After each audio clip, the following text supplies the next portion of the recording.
I knew something was wrong the moment I saw the seating chart. Too many wine glasses, not enough name cards, and my usual spot next to Charles Morrison, our biggest client, was suddenly occupied by someone else. Madison Hayes sat there like she owned the place, which technically, through her uncle the chairman, she kind of did. I'm Andrew Sterling, 49 years old, and I've been building industrial automation systems for 23 years. Real systems that keep factories running, not PowerPoint presentations that look pretty in boardrooms. Tonight at Gibson's Steakhouse in Chicago, I was about to find out just how much that experience was worth in the modern corporate world. Charles Morrison sat at the head of the table like a judge waiting for testimony. The man built Morrison Industries from a two-man machine shop into a $75 million manufacturing operation, and he didn't suffer fools gladly. Every nut, bolt, and production line in his facility ran through automation systems I'd designed, maintained, and continuously improved over our 6-year partnership. My seat, where I'd sat for every quarterly review meeting, was now 2 chairs down from Charles. Between me and the man whose factory I kept running 24/7 was Madison Hayes, our 31-year-old VP of Strategic Operations. MBA from Wharton, 4 years of consulting experience, and about as much hands-on technical knowledge as my coffee mug. Madison was a recent addition to our company, dropped in like artificial sweetener in black coffee. Supposed to do the same job, but everyone could taste the difference. She had that Ivy League confidence that comes from never having to explain why a $1.2 million production line went down at 3 a.m. because someone changed a configuration without understanding what it actually controlled. "This is a celebration," Madison announced to the table, raising her wine glass like she was christening a yacht. Our CEO, Preston Blackwell, nodded in that vague way executives do when they've already mentally moved on to their next golf game. I smiled, tight-lipped, wondering what exactly we were celebrating. Was it the 400 hours I'd just put in upgrading Morrison's legacy control systems? The $850,000 in annual downtime reduction my optimizations had generated? Maybe the 98.9% uptime record I'd maintained across all their production lines for 6 straight years, a record that put Morrison Industries in the top 5% of manufacturing efficiency nationwide. Before we go any further, let me just say, if you're enjoying this train wreck already, hit that subscribe button and drop a like. Seriously, it takes 2 seconds and keeps stories like this coming. Trust me, you're going to want to see how this ends. Madison had positioned herself right next to Charles, leaning in like they were old college buddies discussing homecoming weekend. I caught snippets of her talking about synergistic value propositions and optimizing human capital allocation matrices, which was impressive considering she still referred to our main server room as the computer area in meetings. Charles wasn't buying what she was selling. He gave her polite nods, but his eyes kept drifting around the table. Once, they landed on me and stayed there for a long moment. "Andrew," he said during the appetizers, almost casually while cutting his calamari, "you're still handling the integration protocols for the new Phase 3 expansion, right?" My fork paused halfway to my mouth. After 6 years of working together, Charles never asked casual questions about technical matters. Every question had a purpose. "Of course," I replied carefully. "Final testing completed yesterday afternoon. All systems green across the board." He just smiled and took another bite. "Just checking."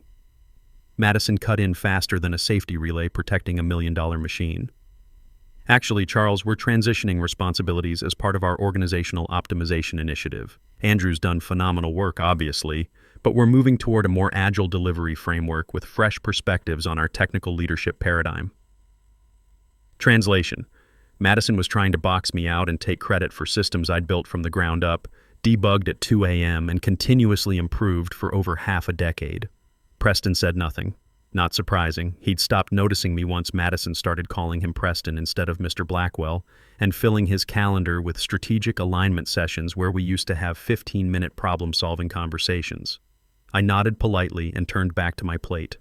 I'd seen this corporate theater before, the slow squeeze out, the gradual erasure of the guy who actually knew how things worked, while someone who spoke fluent buzzword bingo got the handshakes, bonuses, and corner office recognition. But here's the thing about building automation systems for 23 years. You learn to plan for every conceivable failure mode. Last month, I'd started noticing my access permissions being quietly downgraded. Nothing dramatic or obvious, just little things that someone not paying attention might miss. Access to the backup monitoring dashboard suddenly required special authorization, my name mysteriously absent from the latest technical documentation updates. The weekly system reports that used to copy me automatically now went only to Madison's streamlined distribution list. I'd bet my entire pension fund that was Madison's brilliant idea, probably pitched to Preston as eliminating redundancy in our information architecture, or some equally meaningless corporate speak. The smart move would have been to raise hell about it, file a complaint with HR, demand a meeting with Preston to discuss the obvious attempted marginalization of a senior technical resource. Instead, I made detailed notes. And backups. Lots and lots of backups.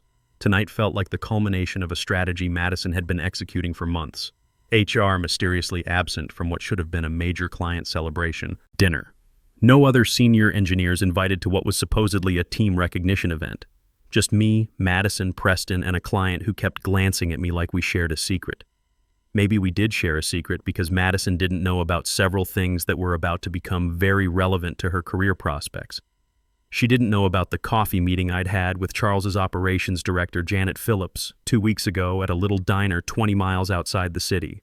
She didn't know I'd built a completely independent deployment system under a technical services clause buried in Section 12.4 of our original contract, a clause their legal team had approved but apparently never explained to Madison.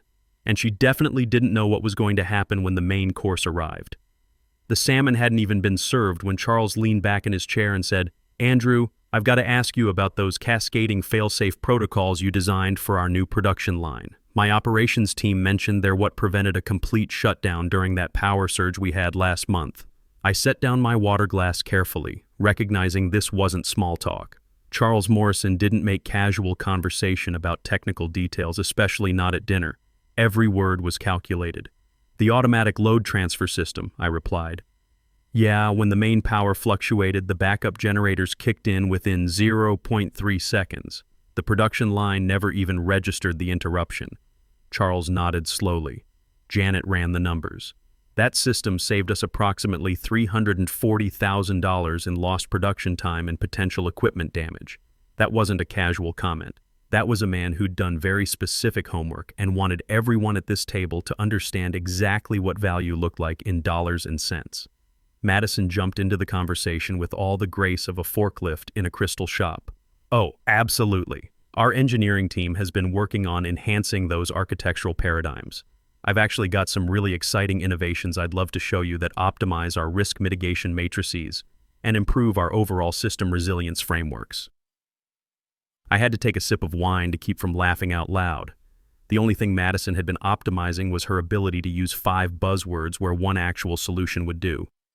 Her innovations came from Harvard Business Review articles and LinkedIn thought leadership posts. Charles didn't even acknowledge she'd spoken. He just took another bite of his appetizer and asked me directly, "How's your team handling the timeline for the Phase 4 expansion? That's the automated quality control integration, correct?" "All integration testing completed yesterday," I replied. "We ran 72 hours of continuous simulation testing, 0 failures, 0 false positives. The system's ready for production deployment whenever you give us the green light." Charles smiled, the first genuine smile I'd seen from him all evening. "Outstanding. That's exactly what I like to hear." Madison tried desperately to reclaim control of the conversation. "Yes, and as part of our strategic restructuring initiative, we're implementing a more collaborative approach to project ownership. We're moving away from that outdated, single point of failure methodology and toward distributed leadership matrices." Single point of failure. She was talking about me like I was a software bug that needed patching rather than the guy who'd personally prevented actual failures for 6 straight years. Charles swirled his wine thoughtfully and said, very quietly, "In my business, I've learned that reliability comes from knowing exactly who to trust when the lights go out at midnight and the production line stops running." There it was. The line drawn in the sand, delivered with the calm authority of a man who'd built his company by understanding the difference between people who talked about solutions and people who delivered them. From the corner of my eye, I noticed Janet Phillips, Charles's assistant, step outside to make a phone call. Janet had been with Morrison Industries for 12 years and had a reputation for being able to smell corporate nonsense from 3 counties away. That phone call definitely wasn't random. The steaks arrived right on schedule, and Madison raised her wine glass again like she was about to announce the discovery of cold fusion. "Before we dig into these beautiful steaks," she said with a smile that looked like it had been practiced in front of a mirror, "I want to take a moment to acknowledge Andrew's incredible contributions to this project." The entire table went quiet. My professional instincts coiled like a spring-loaded safety mechanism sensing dangerous pressure levels. "Seriously," Madison continued, her voice taking on that particular tone corporate executives use when they're about to deliver bad news disguised as good news. "This deployment has been a massive undertaking, and Andrew's done a phenomenal job bringing it to completion. His attention to detail and commitment to excellence have been exactly what this project needed." She paused for dramatic effect, like a magician about to reveal the trick. "And as we look towards scaling our operations and diversifying our resource allocation strategies, we'll be transitioning Andrew to exciting new opportunities within our organization post-deployment. This will be his final project as primary technical lead for Morrison Industries." She delivered that last sentence with the same cheerful tone someone might use to announce a new flavor of ice cream in the company cafeteria. Preston barely looked up from cutting his steak. He just nodded like this decision had been penciled into his calendar for weeks. I caught Charles's eye across the table. His jaw tightened almost imperceptibly, but he didn't speak. He just pressed his napkin to his lips and stared down at his plate like it contained the answer to a very important question. "Of course," Madison chirped on, completely oblivious to the tension she'd just created, "we're really excited about the fresh perspectives and innovative approaches our new technical leadership team will bring to the table. Andrew's been such a gracious professional during this transition period, a real team player." Team player. Corporate speak for shut up and disappear quietly while we give your job to someone who costs less and complains less. I smiled tight enough to crack dental work and said simply, "Understood." No pushback, no dramatic scene, no emotional outburst that Madison could later spin as Andrew didn't handle the transition professionally. I just cut into my steak, perfectly medium rare, probably cost more than most people's weekly grocery bill, and let the silence do all the talking. Charles finally broke that silence, his voice flatter than a factory floor. "Who exactly is taking over the technical oversight responsibilities?" Madison launched into her prepared answer like she'd been waiting for exactly this question. She rattled off a collection of names, mid-level managers and recent engineering graduates with impressive degrees and approximately zero experience with the specific industrial control systems that kept Morrison Industries running profitably. "Kevin Patterson from our Emerging Technologies division will be the new primary liaison," she said proudly. "He's got tremendous experience with cloud-based solutions and agile methodologies.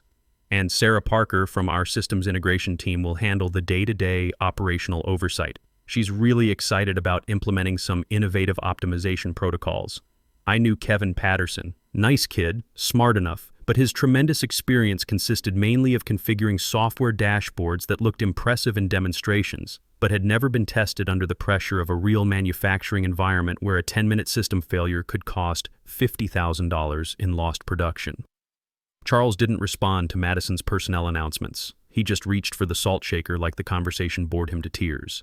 I checked my watch.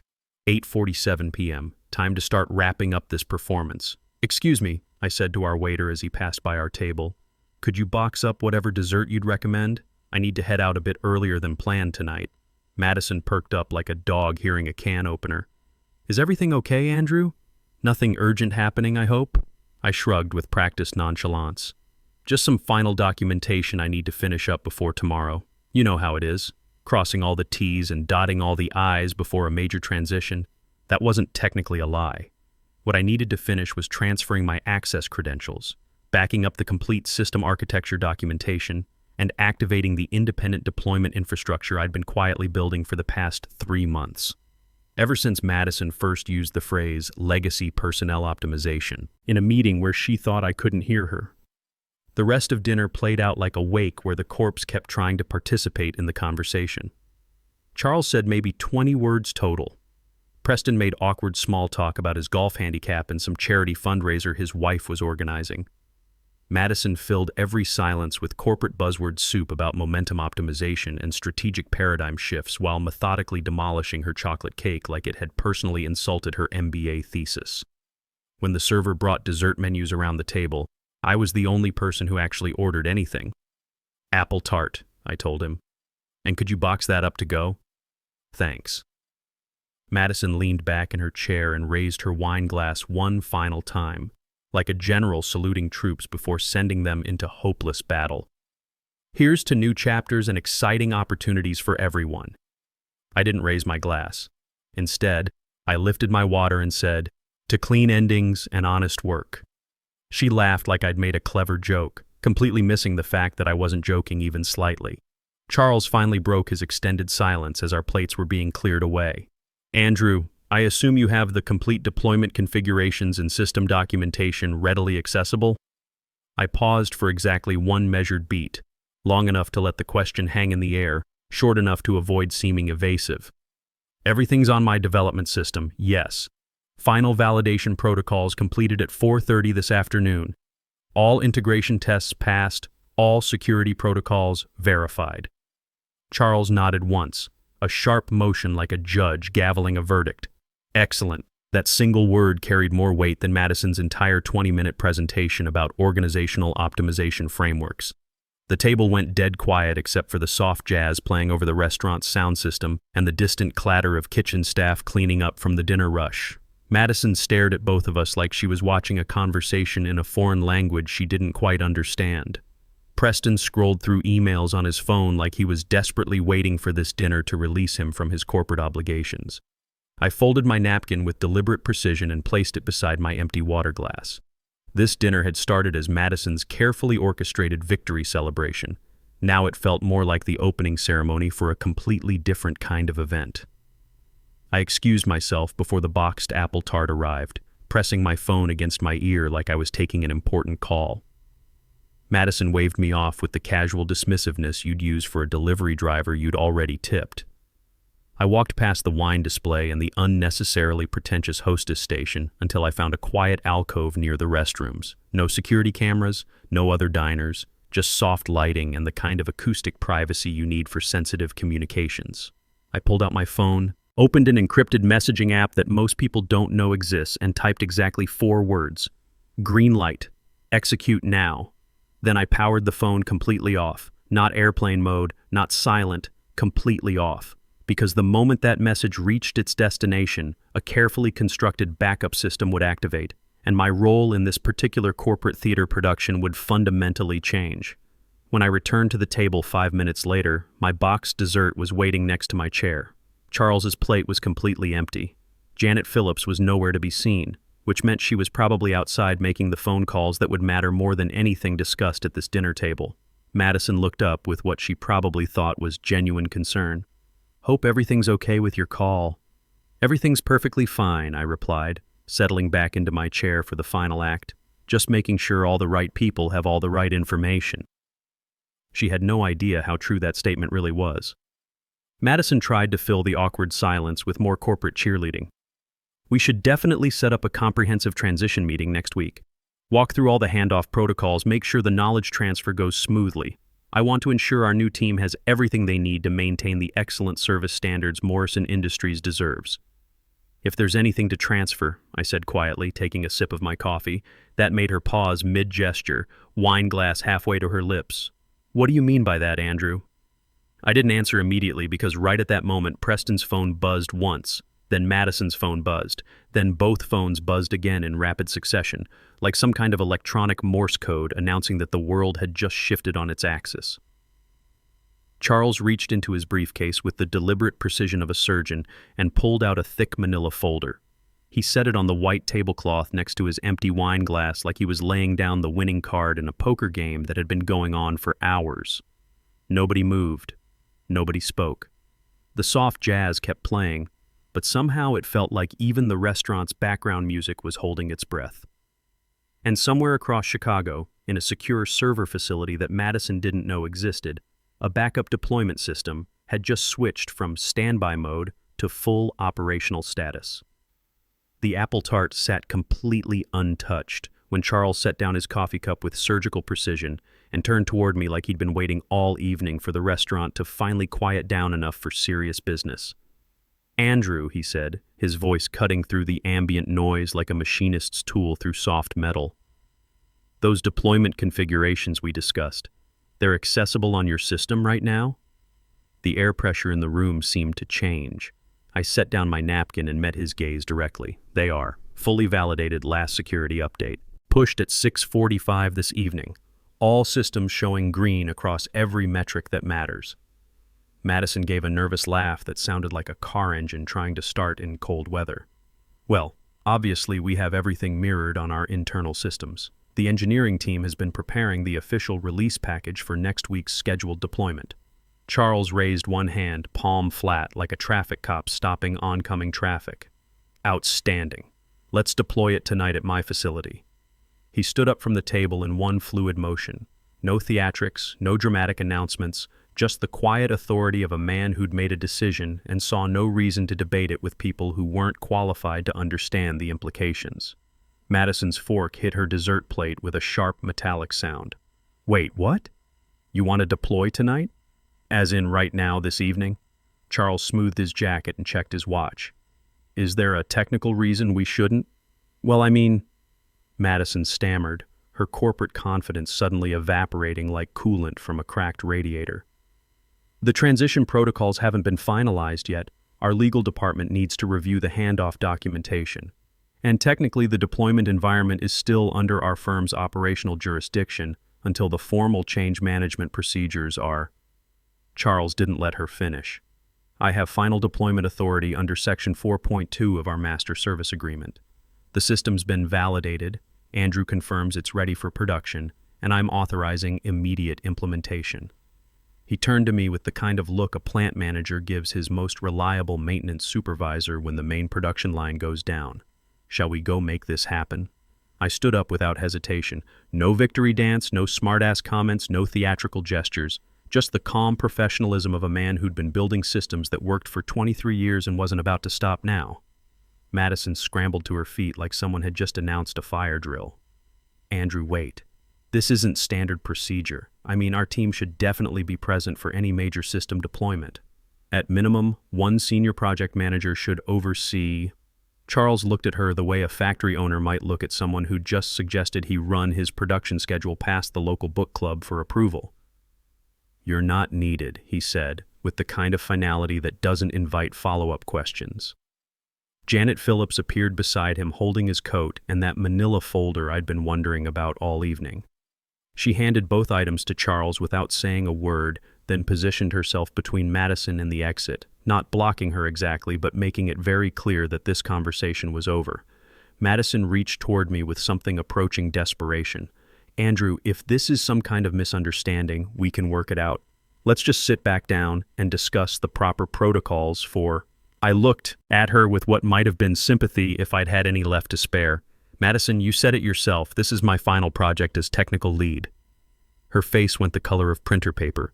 "I didn't mean it like that. I meant it was a transition to bigger opportunities within our organization." "I know exactly what you meant," I said, and headed for the door. Charles gave a small nod to Janet, who somehow managed to be everywhere Madison wanted to go without actually blocking her path. The restaurant had gone completely quiet. Other diners were trying not to stare at what was obviously some kind of corporate drama unfolding at the corner table. Charles held the door open like I was the most important client he'd ever had. Outside, the Chicago air was sharp and clean, carrying the scent of impending change. A black car was waiting at the curb, engine running. "After you," Charles said. I got in. He followed, and the door closed with the satisfying sound of precision engineering doing exactly what it was designed to do. As we pulled away from Gibson's Steakhouse, I glanced back through the rear window just in time to see Madison burst through the restaurant doors, phone pressed against her ear, gesturing frantically at our disappearing taillights. She'd finally realized that the system she thought she controlled had just left the building, and I was taking it exactly where it belonged, with someone who understood the difference between managing systems and actually making them work. 20 minutes later, we pulled into the Morrison Industries parking lot. Charles led me through a side entrance to his private operations center, a room I'd helped design but had never seen fully operational at night. The space hummed with quiet efficiency. Monitors displayed real-time production data from every line in the facility. Everything was green. Everything was working exactly as it should, thanks to systems I'd built, maintained, and continuously improved for 6 years. "This is what $850,000 in annual savings looks like," Charles said, gesturing to the displays. "Every metric you see here represents something you either designed, optimized, or fixed when everyone else was in meetings." I plugged my laptop into the central console. The deployment screen activated immediately. Clean, organized interfaces showing system status, integration points, and the automated deployment sequence I'd been refining for months. "Here's what Madison and her team don't understand," I said, pulling up the deployment logs. "This isn't just software. It's 23 years of understanding how things actually break and building systems that don't." Charles watched the deployment process unfold. Automated testing, security validation, fail-safe verification. Everything completed in 12 minutes with 0 errors. "Outstanding," he said. Then he pulled out that manila folder from dinner. "Permanent consulting contract," Charles explained, opening the folder. "Direct relationship with Morrison Industries. No corporate overhead, no account managers, no strategic realignment initiatives. Just you maintaining and improving the systems you built." I reviewed the contract. 2.5 times my current salary, full technical authority, reporting directly to Charles. Performance bonuses tied to actual uptime and efficiency metrics, not corporate buzzword compliance. "You're not just changing jobs," he continued. "You're getting back to building things that matter instead of explaining them to people who don't understand them." I signed the contract. Charles's phone rang. He answered, listened for a moment, then smiled. "That was Janet," he said. "Apparently your old company just called our main line. Madison's trying to claim there was some kind of misunderstanding about tonight's deployment. She wants to schedule a meeting to discuss transition protocols." What did Janet tell them?